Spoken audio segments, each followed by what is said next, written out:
Oke, Assalamualaikum warahmatullahi wabarakatuh. Hari ini kita ketemu di pertemuan kedua kita. Setelah kemarin pertemuan pertama, kalian sudah memperkenalkan diri kalian masing-masing. Nah, kali ini kita akan belajar masuk ke materi yang pertama. Nah, materi pertama di semester ini yaitu teks non-sastra. Oke, jadi kali ini kita akan belajar 4 hal. Yang pertama adalah pangerten atau pengertian, yang kedua struktur, yang ketiga jenis-jenis artikel, dan yang keempat adalah tembung penggandeng atau kata penghubung. Nah, untuk yang pertama yaitu pangerten atau pengertian. Pengertian dari teks non-sastra. Teks non-sastra utawa artikel yaiku karangan faktual kang diwedharake kanthi jangkep lan duweni dawa karangan kang wis ditemtokake sing digawe kanggo dipublikasikake, iso lewat koran, majalah, buletin lan sapanunggalane. Ugi duweni tujuan nyampeake gagasan lan fakta sing bisa nyakinake, didik lan menehi hiburan. Nah, itu semua kalau diartikan, teks non-sastra adalah artikel yang bersifat faktual. Faktual itu nyata, jadi sesuai dengan fakta yang dijabarkan dengan lengkap dan memiliki makna yang bisa dipublikasikan lewat koran, majalah, buletin dan lain-lain, dan dia itu memiliki tujuan untuk menyampaikan gagasan atau fakta yang bisa meyakinkan, mendidik, dan juga memberikan hiburan. Nah, bedanya dengan teks non-sastra, jadi antara teks non-sastra dan teks sastra itu berbeda. Kalau teks non-sastra itu bersifat faktual, kalau teks sastra itu bersifat fiksi atau fiktif, atau bisa juga karangan. Jadi kalau teks sastra itu adalah teks yang bersifat fiksi, fiktif, atau karangan, jadi tidak nyata. Oke, itu tadi sudah. Terus kita lanjut ke struktur. Nah, struktur dari teks non-sastra itu ada 4. Yang pertama, irah-irahan atau judul. Inti tulisan kang bakal diandharake ing isi artikel. Jadi inti tulisan yang bakal dijabarkan di dalam isi artikel. Jadi irah-irahan itu adalah judul. Yang kedua adalah pambuka. Pambuka itu gagasan pokok kang utama kanggo nyiapake isi artikel. Jadi dia gagasan utama yang disiapkan untuk menyampaikan menyampaikan isi artikel. Nah, selanjutnya ini intinya yaitu isi artikel, inti artikel kang isine andharan, gagasan-gagasan panunjang kang duweni asipat wektu, kronologis, papan panggonan, spasial, lan sebab akibat utawa kausalitas. Nah, jadi inti artikel itu adalah isi yang bakal dijabarkan berupa gagasan-gagasan penunjang, misalnya yang memiliki sifat waktu, jadi kronologis urutan waktu, kemudian papan panggonan atau tempat spasial, kemudian sebab akibat dan sebab akibat itu kejadiannya. Jadi isi atau inti dari artikel tuh ada di sini. Jadi kamu ingin menyampaikan apa tuh ada di sini. Kemudian yang terakhir itu ada panutup atau penutup. Dudutan utawa simpulan saka andharan-andharan sing ana ing isi teks artikel. Nah, ini kalau diartikan kesimpulan dari penjabaran-penjabaran yang ada di dalam isi teks artikel. Ini strukturnya sudah. Kemudian kita lanjut di jenis-jenis artikel. Oke, kita lanjut di jenis-jenis artikel. Nah, jenis artikel itu ada beberapa. Ada 5. Ya, ada 5. Nah, yang pertama adalah artikel narasi, yaiku tulisan kang isine panggalih panulis ngandharake sawijining prakara tartamtu kang kaudi prastawa lan paraga kang ngadepi sawijining konflik. Nah, ini kalau diartikan berarti artikel narasi yaitu tulisan yang isinya pikiran penulis atau gagasan penulis ngandharake sawijining prakara yang menjabarkan sebuah peristiwa tertentu kang kaudi prastawa yang merupakan peristiwa dan dilakukan oleh peraga atau tokoh yang menghadapi sebuah konflik. Jadi intinya kalau teks narasi ini adalah teks cerita. Jadi dia menceritakan sebuah kejadian yang dilakukan oleh tokoh yang menghadapi sebuah konflik. Ini artikel narasi. Jadi dia sebuah cerita. Nah, kalau deskripsi, yaiku tulisan kang isine panggalih panulis ngandharake sawijining prakara tartamtu kang nggambarake ngenani sawijining kahanan saengga pamaos kaya sumerep mireng utawa ngrasakake kahanan kasebut. Nah, kalau ini deskripsi itu artinya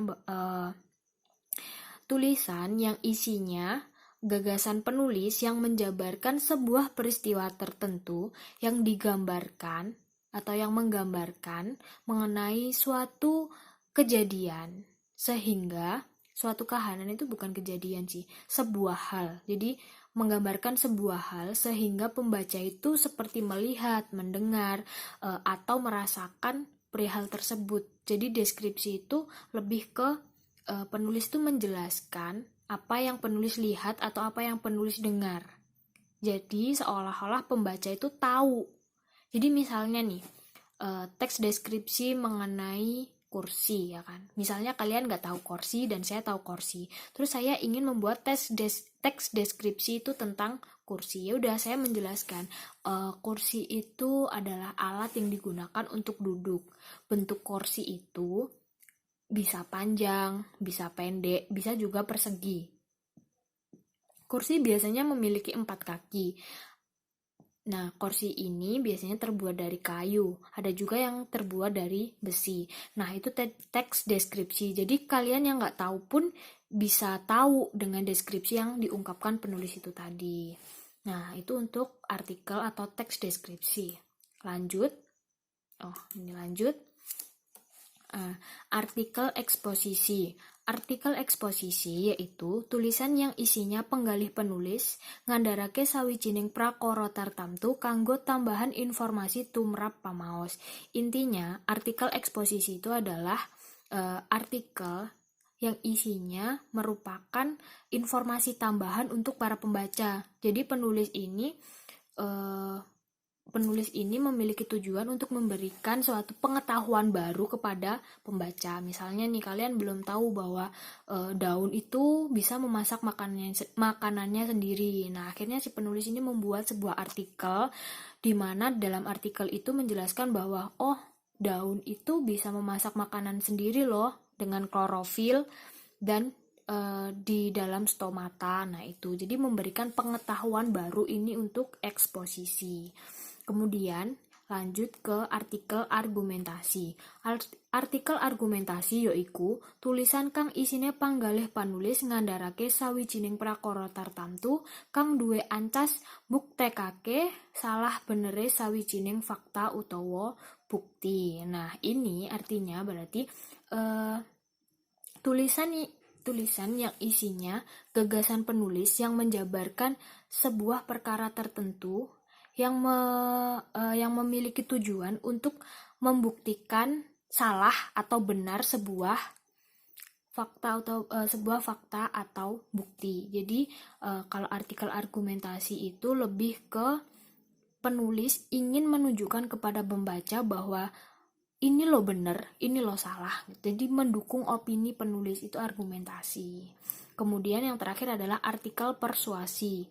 Artikel persuasi yaiku tulisan kang isine panggalih panulis ngandharake sawijining prakara tartamtu kang duwe ancas ngajak pamaos supaya numindakake. Nah, itu artinya artikel persuasi itu adalah artikel yang dibuat penulis untuk mengajak pembaca melakukan hal-hal yang diinginkan. Jadi mengajak pembaca melakukan hal-hal yang diinginkan oleh penulis. Misalnya nih, saya penulisnya, kalian pembacanya.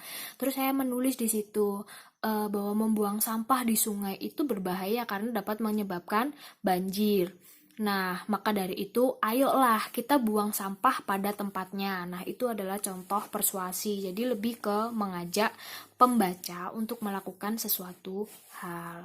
Oke, untuk jenis-jenis non-sastra sudah, kita lanjut yang terakhir adalah tembung penggandeng. tembung panggandeng. Tembung panggandeng utawa kata penghubung. Tembung panggandeng yaiku tembung kang gunane ndawakake ukara utawa kanggo gandeng ukara kalebu tembung panggandeng kayata. Nah, ini kalau diartikan, tembung panggandeng yaitu tembung panggandeng atau kalimat apa tadi? Kalimat hubung, kata hubung. Kata hubung yaitu kata yang fungsinya memanjangkan atau memperjelas sebuah kalimat atau untuk ini menggandeng ukara menggabung kalimat. Nah, yang termasuk tembung panggandeng atau yang termaksud kata hubung itu ada soho lan miwah. Soho lan miwah nyatakake tambah utawa gabungan. Ini menyatakan tambah atau gabungan. Ini dan, ini sejenis dan kalau dalam bahasa Indonesia. Kemudian utawa nyatakake pilihan, jadi menyatakan pilihan. Utawa ini kalau dalam bahasa Indonesia artinya atau. Nah, ananging nyatakake kosok balen, jadi kebalikan, menyatakan kebalikan. Ananging ini kalau dalam bahasa Indonesia artinya akan tetapi atau tetapi. Ini. Kemudian naliko nyatakake wayah utawa wektu. Naliko ini menyatakan waktu. Ini kalau dalam bahasa Indonesia ini ketika. Ini. Kemudian saumpomo, umpomo nyatakake angan-angan, menyatakan angan-angan atau keinginan. Saumpomo ini kalau dalam bahasa Indonesia artinya seumpama.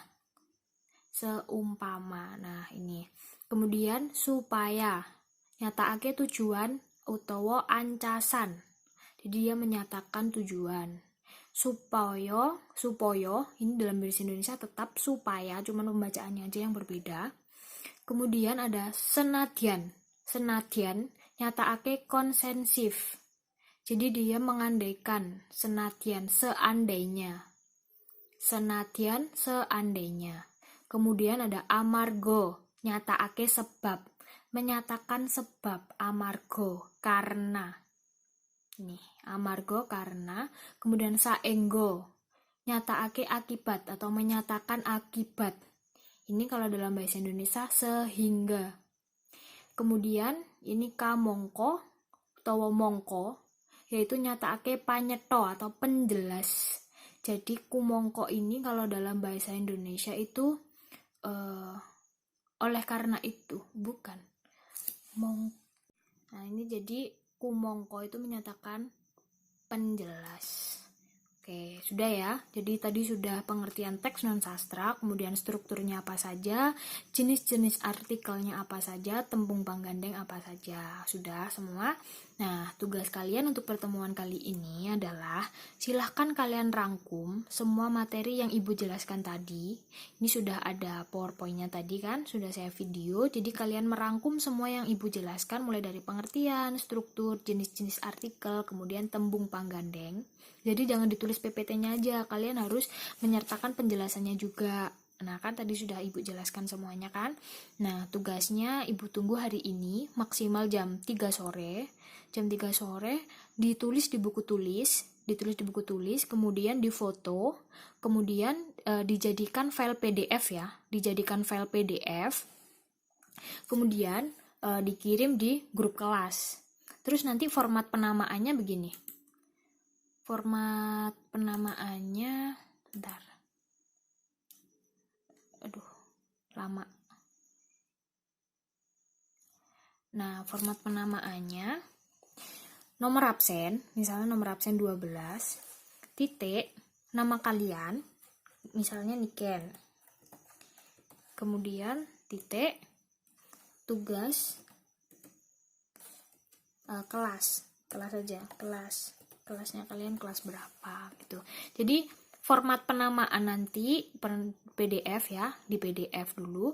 Format penamaannya adalah nomor absen, kemudian nama kalian, kemudian kelas. Jadi nomor absen titik, nama kalian titik, terus kalian kelas apa. Itu dikirim di grup WA kelas, kemudian saya tunggu sampai jam 3 sore. Nanti misalnya ada yang ingin ditanyakan dari tugas yang Ibu sampaikan, silahkan kalian WA Buniken secara pribadi atau bisa ditanyakan via grup kelas. Oke, saya rasa cukup. Terima kasih atas perhatiannya dan kerelaannya untuk menonton video ini. Cekap semanten kula akhiri. Wassalamualaikum warahmatullahi wabarakatuh.